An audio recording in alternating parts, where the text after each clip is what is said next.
Okay, so this is a quick presentation. I've called it Ancient Wisdom, Modern Dilemmas. So we're going to look at the way wisdom of the ancient world can help the modern human. So what what is the main issue? What we hear a lot is that history repeats itself. What does it mean? What does it mean to not learn from the past? If we look in our own lives as individuals, we can reflect on and think about that deeply. What things what things don't we learn? We're not very good at learning, are we? We make the same mistakes over and over again as individual humans. So it's not surprising that as a human race, humanity itself is subject to the same defect, that we repeatedly make the same mistakes. There is an aphorism in the philosophical traditions that talks about different classes of intelligence. So we have first, second, and third class. So the third class intelligence is: I put my hand in fire, it burns, but I don't learn anything, and I put my hand in fire again and it burns. Second class intelligence is: I put my hand in the fire, it burns, I learnt a lesson, I won't do it again. And first class intelligence is: we hear from a higher authority that fire burns, so we don't touch it. So that could be seen as first class intelligence. But generally speaking, we all do go through this process of learning by our mistakes, which is okay. It's what we call a learning curve. We evolve like this. It's not a problem to make mistakes. But we're talking about things on a grander scale. History repeating itself, not learning from the past. And that's maybe because we're not changing the reasons why we do things. So as a human race, we are at the present moment guilty of so many things, and these things are coming up constantly now, much more than they did in the past. These things that we are guilty of, for example, that we are harming the environment, we are exploiting resources, we are exploiting other nations' resources in a way that those nations, the people of those nations, don't benefit.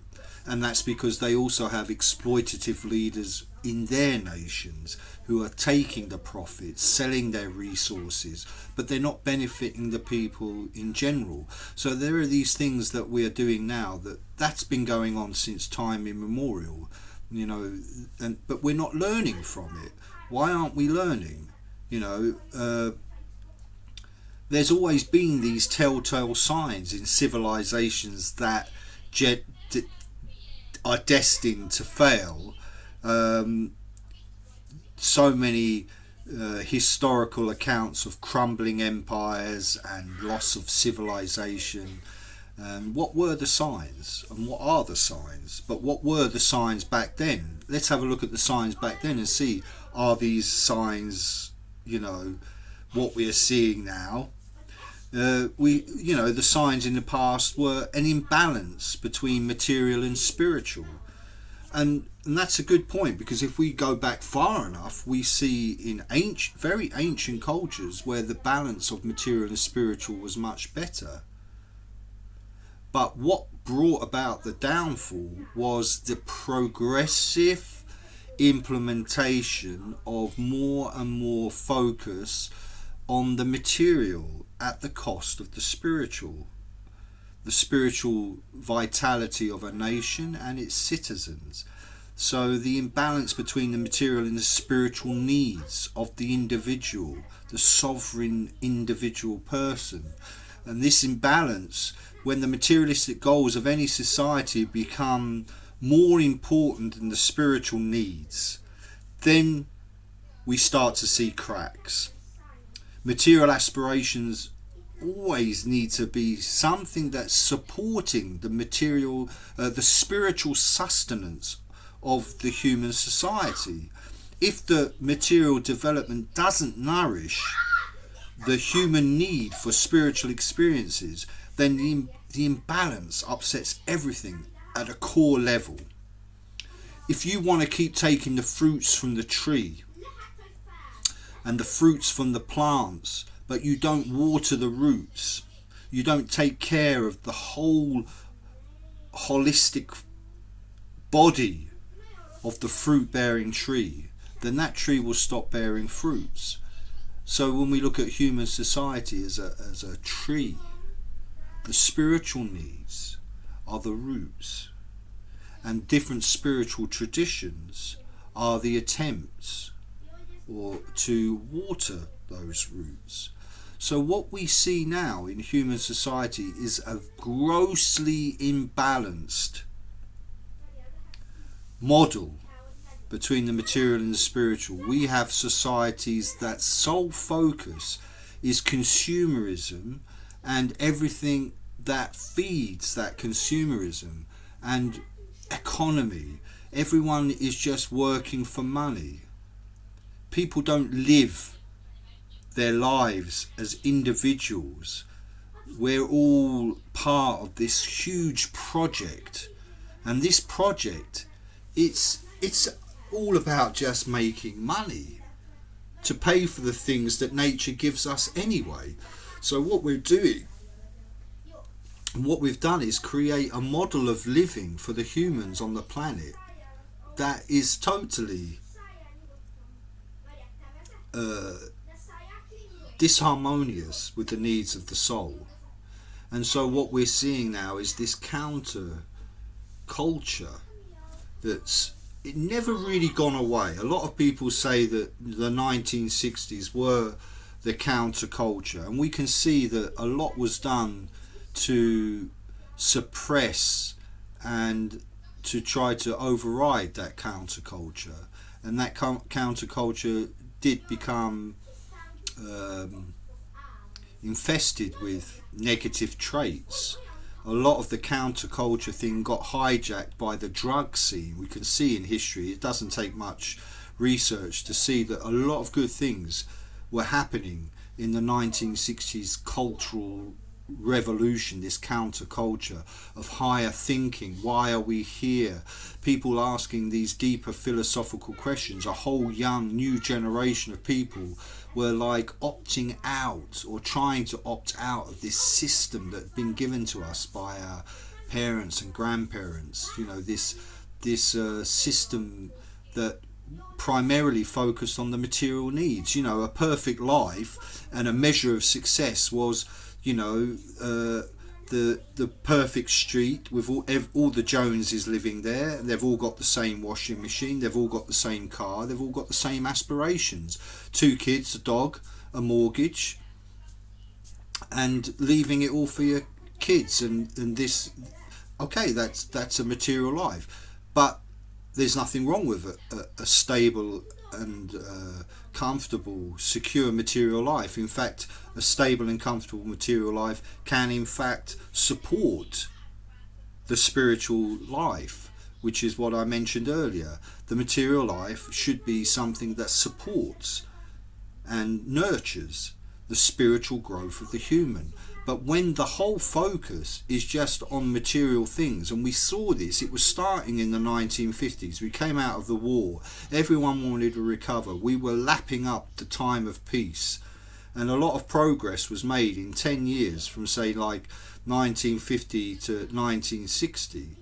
But obviously it wasn't satisfying a whole new generation of people, but the old guard were very sensitive to that, and we see that there were conscious endeavours to suppress that counterculture, to infiltrate it, and to send it in a misguided direction, so it all lost its momentum. But a lot of things were happening, and a lot of things did happen in the 60s. A whole influx of Eastern philosophy became very popular, and the whole meditation, yoga, mantras, all these things became very popular in the 60s, and everyone was delving into it. And then the 1970s and the 1980s and the 1990s has all been this progressively materialistic momentum, a very rigid set of goals that everyone, in at least in the Western world, the modern sort of developed world, all basically followed this same narrative.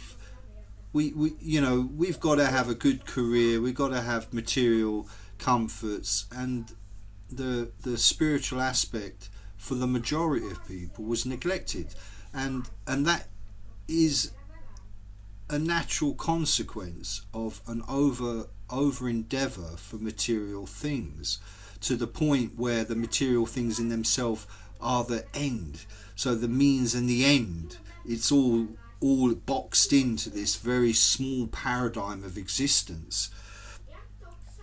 And what we're seeing now is that system is failing, and it's being seen as failing by the people who created it, as well as those who are now part of a new counterculture.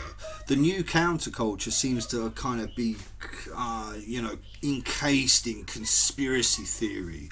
So anything good that's coming out of this counter-revolutionary, this counter-thinking, this questioning of the establishment and where society is going and what's happening with the human society, it's somehow getting really hammered into a small box called conspiracy theory. And so we're missing the point. We're throwing the baby out with the bathwater, so to speak. And there are a lot of strange conspiracies that tend to add to that mystique of it all being just something that's just not normal. Oh, you can't get involved in that. What's that all about? Come on, But the point is, the alternative, it's crumbling. The material world is crumbling. The whole material society is crumbling. It's totally in debt. There are trillions and trillions of dollars of debt, and who do we owe this debt to? Jupiter? The last time I read it was, $600 trillion in debt. I may be wrong. You can comment and give me more statistics. I haven't really prepared the presentation to be so much precise on actual facts and figures, but just a generalized overview. I will present videos in the future where I focus more on the detail and back up what I'm saying, but I'm just giving a general idea. We are in debt. The world is in debt to an unprecedented amount of dollars, in the trillions. So the first question would be, if I have a debt of 50 euros, who do I have the debt with? I owe someone the money. So who does the world owe the money to? Who's lending us this money? Okay, there's different aspects to where this money's come from. There are banks lending it. There are the Federal Reserve just printing money that doesn't exist. But all this is coming to a point where it can no longer carry on. And what we're seeing now is the culmination of this materialistic focus at the cost of primarily the spiritual sustenance of human society and the environmental care of the planet. We're not caring for the planet, Mother Earth, nature. Every tradition has, every ancient tradition has a concept of a mother or a goddess, and we could say, Mother Nature. We say Mother Nature in the English language. That's not an accident. There's a whole etymological reason why we're using that expression. So basically, we are born on this planet, and this planet, for all intents and purposes, is our mother, and we are abusing the mother. We are abusing the mother by the way we are living, and we are abusing ourselves as humans if we are not taking care of our spiritual needs. And the spiritual needs have become so obsolete that they also just something insignificant. People don't even know what that's all about. Just a small number of people are awake to their, spiritual aspect of life, who they are as a soul. In my previous video, I was talking about this point that we are not these bodies. We are spirit souls in material bodies. So this body is a vehicle, and the environment where this vehicle is being driven is planet Earth. So it's very, we can see the holistic connection. We are not these bodies. We are spirit souls, and unless we are living on this planet from this central understanding that I'm a spirit soul, then we are living the wrong way round. We're inside out. We're inside out. So just as much as the world itself, as a human race and as a cultural identity, is so materialistic, so much focused on the material things, so too we as individuals are running around like we're this body. A great spiritual personality from the ancient times. In India we have this epic history of what they called the Greater India. So it was an epic history called the Mahabharata, and there are these very interesting personalities and very interesting events and situations and moral lessons contained within the Mahabharata. Yeah, of course there are a certain amount of people that consider it myth. There are a certain amount of people that consider it true history, and there are people that, who are centered around the middle. That in all myths there is a historical narrative that's been shared by our ancestors for posterity. So whatever way you look at it, we see great teachings in these older traditions, and there is a great personality in the Mahabharata who is asked a question. This was Yudhishthira Maharaj. He was asked a question. He was an emperor, Emperor Yudhishthira, and he was asked a question: what is the most wonderful thing in existence for you? And he said to me, he said, not to me, well, he did when I was reading it. He said to me, he said to us, he said to the person questioning him, it's not coming to my mind who asked the question, he said the most wonderful thing, or the most amazing thing, is that we are all dying, but we don't see it.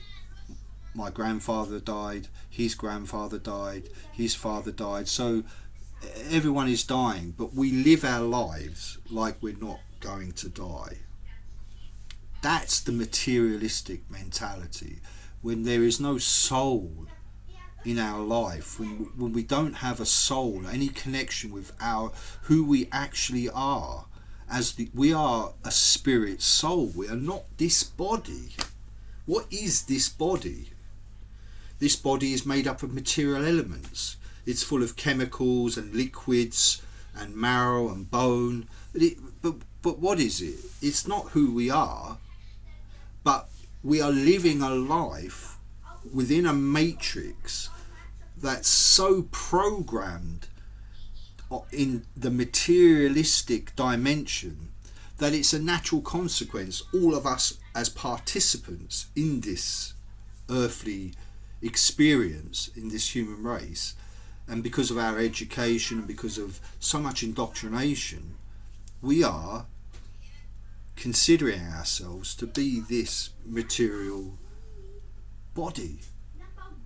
But if we were taught from childhood, you are not the body, you are a spiritual being, the body and the mind are simply vehicles and tools that you are using to experience the human material experience. If we were taught this, from school, then that's what would be our consciousness. Can you imagine how we would see the world so differently if we actually understood we're not the body? So then it would become irrelevant whether someone is a man, a woman, black, white, yellow. It wouldn't matter. But it does matter now, because we're on the material platform. So we think I'm better than you and you're better than me, and men are better than women, and women are better than men, and black people are not as the same as white people. It's ridiculous. It's actually ridiculous, because we are all spiritual beings. What does it mean we are all created equal? It means we are all created with equal potential. We are spiritual beings. So anyway, this is the situation we're in, and we are now, poised to go through some drastic changes, because it's all catching up. We've had the longest period of time without any kind of break in the peace in terms of world war. If we just look at Europe in the last 200 years or 300 years, every generation, almost every generation up until 1949, 1950, experienced war. It's been going on for thousands of years, and the periods of peace are not often on average that long, 10, 20, 30 years. We've just had the best part of 70 odd years of peace. What does that mean? Great. It means because, we've had 70 years of peace because we've learned how to live with each other. Forget it, we haven't. We've got more problems than we're prepared to accept. There's so much disharmony. We're so disconnected from our spiritual nature. We're lucky we got this far. 70 years of peace, and it's definitely not because we have advanced. We shouldn't mistake technology and a material advancement as being an advancement of the human consciousness. It's not. The human consciousness its advancement is measured in its spiritual development, in its spiritual realization, and this has been denied us for thousands of years. But definitely it took a big turning point around the Renaissance time.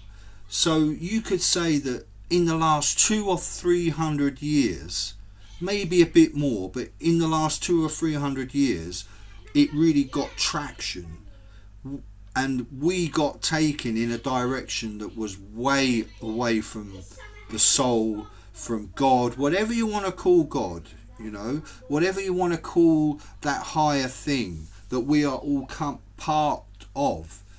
We started to get disconnected. So you could say in that sense that we started to get seriously cheated out of our full potential as human beings around 200 or 300 years ago, because the stuff we started to develop, the directions we started to go in, really took a hold then. The Renaissance was a great period. It was a kind of a flourishing of art and philosophy and intellect. It was great in many ways, but it took us in a certain direction, and it's unmistakable. You can see it happened. We started to get, for the first time, big challenges to the religious systems and explanations. Okay, that's another topic. We can get into that later. Religious institutions in themselves have also been a big part of the problem of separating us from our spirituality, actually, because the original essence of religion is the compartmentalizing and organizing and structure to a spiritual message. It was there in its pristine state, but things build up around it. So the religions are not any better. It all kind of got taken in a direction that has starved the humans of their spiritual existence. Okay, this video has been going on for 25 minutes. I just want to explain to end it, because I think most people who watch any kind of presentation perhaps remember what they heard for 30 seconds at the beginning, and maybe they remember a joke, but I didn't actually tell any jokes, or they remember some frightening statistic, and I don't really think I mentioned anything like that. So often what actually people remember is the takeaway, what's left at the end. So I just want to say that I'm like coming to a point in my own life. I've had a really up and down life, a very challenging life. I would say from around about the age of 18 or 19, I had a very significant spiritual awakening, which is a topic for another video. I'm happy to share my own experiences, because I believe, we are all spiritual beings, so a lot of people can relate. I went through a lot and really tried to find spiritual truths that worked for me, and it took me in lots of great directions. And the more I focused on the spiritual life being the most important thing, the more the challenges that came, and the more failings, the more I fell from perceived goals spiritually that were possibly too high, too far away from me. So it led me to go in kind of up and down life, full of good and bad experiences and challenges. So I decided that I really want to start sharing everything that's going on in me. Everyone's doing it. We all have a life. And at the moment, the medium for this is this kind of online thing. I'm not a big fan of it, and it's took me a long time to sort of come to this point of accepting that if I want to give something of myself and share my experience to those that can resonate with it, I have to take a kind of advantage of some of this technology and present myself. So I just wanted to end the video by explaining a little bit about myself, that I've been a Hare Krishna since 1986, and in a full-time way from 87, 88 onwards, and a very fixed dedication to it, but that, as I mentioned, had gone through lots of up and downs. So my guru once said to me, Sri Haridas, and that's my spiritual name, Sri Haridas. He said, Sri Haridas, you are either really in or really out, and that was kind of summed up my existence or my personality type back then. I was either really in, really focused, really enthusiastic, or really out. So I've learned a lot. I'm here now, I'm 53, and I think I've got something I can share. This is going to take time. Every time I'm speaking like this, I feel like I didn't say what I wanted to say. I missed points I wanted to make. I want to make it profound. I want to make people think. But at the end of the day, I've just got to keep it natural and just give what I have. So, I've been living in Hungary since 2008, and I've been teaching English, and I've met a lot of people in Hungary, some in high positions in life in the Hungarian society, and I've taught children and government people, and I've met a lot of people, and I've come to a point where I feel that the English teaching is not who I am, and I want to give something else.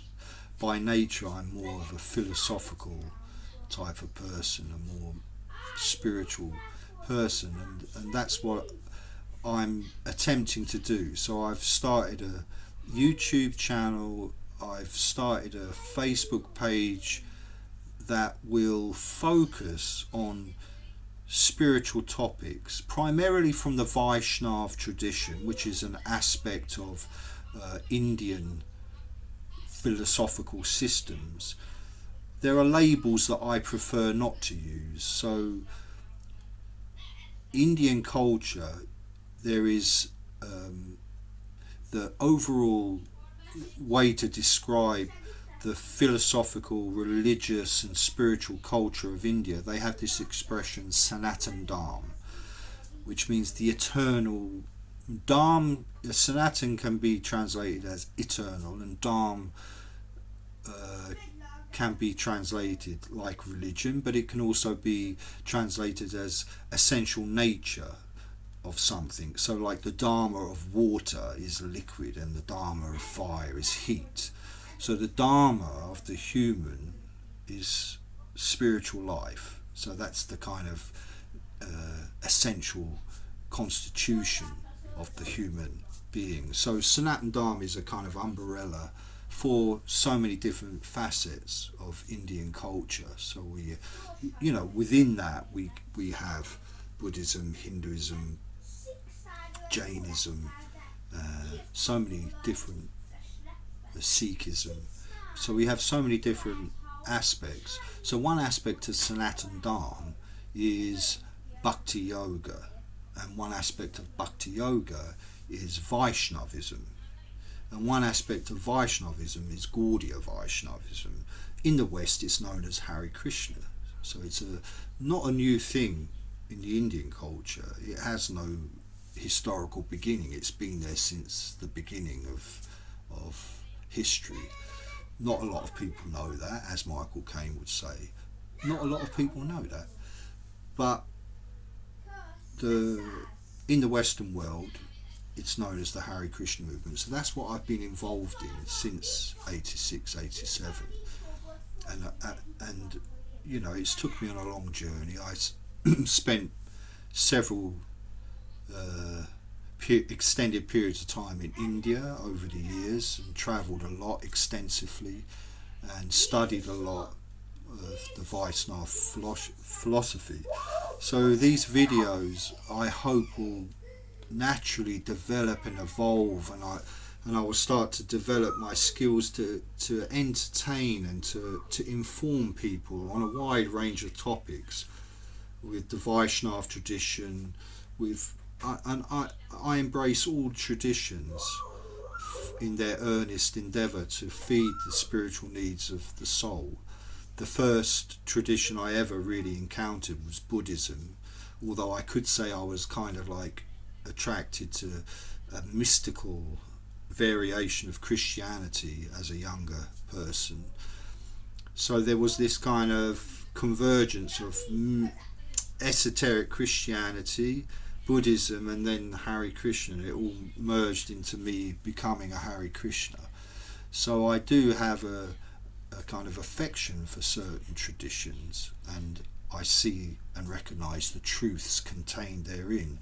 So I will try to be very broad-minded, because as a takeaway point from this presentation, I feel in my own personal experience that one of the things I value more than anything is having an open mind. Because by having an open mind, you're always ready to hear something that you can learn from.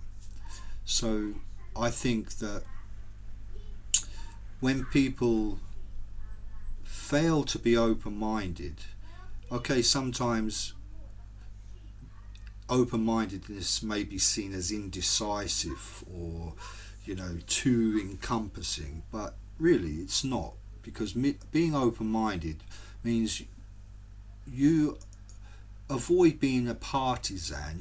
You can avoid being sectarian, which a lot of religions and a lot of spiritual teachings and a lot of beliefs, political and everything, the main reason that they become like a sect or a closed, an isolated doctrine is because there's a lack of open-mindedness. So I very, very, very much value open-mindedness, and I will be keep trying to maintain that an integrity in these videos, to be open-minded. And as I said, I've started this YouTube video, I've started the Facebook page, and I'm planning to just try to develop this as much as possible in the coming year, in the new year for 2021. And it ties in with my own personal experience, because for anyone who's familiar with astrology, and specifically Jyotish astrology or Vedic astrology, which is the astrology coming from the Sanatan Dharma tradition, the tradition of India, when we're born, we are born into a specific sequence of the planets and their focus on our lives. So we have these periods of time that we could call great periods, where a particular planet is the main kind of lord, or the main planet of influence in the rest of your earthly experience. So I'm just coming towards the end of a Saturn Mahadas, or great period of influence. So Saturn has been, if you read about the qualities of Saturn and what Saturn represents, that's definitely the flavour and the experience that I've had for the last 14, almost 15 years. And Saturn will be finishing, Saturn is one of the long ones, it's 19 years, and it's a hard taskmaster, you learn a lot. But I'm approaching the Mercury, and Mercury for me is a time to open up, and to communicate and to express. So Mercury is strong influence in my life anyway. I'm a communicator, I'm a teacher, but I'm coming to a point where when the Mahadas, or the period, changes, then all the characteristics and focus of the new planet take on a primary position. So this is all part of that, it's all part of my development, and I'm happy to share it with you and to get feedback from you through the various places I'll be. And so that's why I'm doing what I'm doing. I'm not, at the moment, I'm so eager to get started that I haven't spent a lot of time preparing. I had an idea what I wanted to talk about today, about the ancient traditions and modern world dilemmas, and and I've kind of digressed a little bit just to give a personal connection, who I am, what I'm doing. But I will put all my experience of the years in lecturing and giving presentations and communicating on different platforms in the physical world. I'm going to bring them to the online matrix, and I'm going to try and make it entertaining and fast moving and exciting. And for anyone who's interested, join me on the journey, and share your experiences in comments and places where that availability is there, and give feedback. And as it develops, if there are topics you'd like to see spoken about, or questions you have, then please feel free to interact with me, and I will be attentive to the personal connections and interacting with anyone who decides to be an audience, whether it's a one-off or a regular. It's really entirely organic. It's going to develop as though it has a life of its own. So in this last 30 seconds, it's going to be a 40-minute video now. I was planning to do 15 minutes, it's ended up being 40 minutes. Just to say thanks if you are someone that took the time to watch all this and listen to what I'm talking about. And so thank you for engaging with me and giving your time and energy to listen to me and what I'm talking about. And I do hope that you will return and watch another video. If you didn't, feel free to leave a comment why you're not going to come back, or why you might come back, or what could have been better technically or content wise, or just in a spiritual sense. So anyway, thanks for taking the time to watch the video, and I'll be back. And by the way, the channel is called The Pen is Mightier Than the Sword. That's the YouTube channel, and the Facebook page is the same name, The Pen is Mightier Than the Sword. So you'll find me, and the more it develops, and the more I progress along, I will have a library of videos. I've also got a blog that I'll be writing on, and that will have the same name. It has the same name. The Pen is Mightier Than the Sword. This is the name I chose. It came to me, and okay, thanks. And it's early evening here, so I'm going to give it a touch of real time and say good evening and have a nice evening, and I'll see you again soon. Thanks. Take it easy.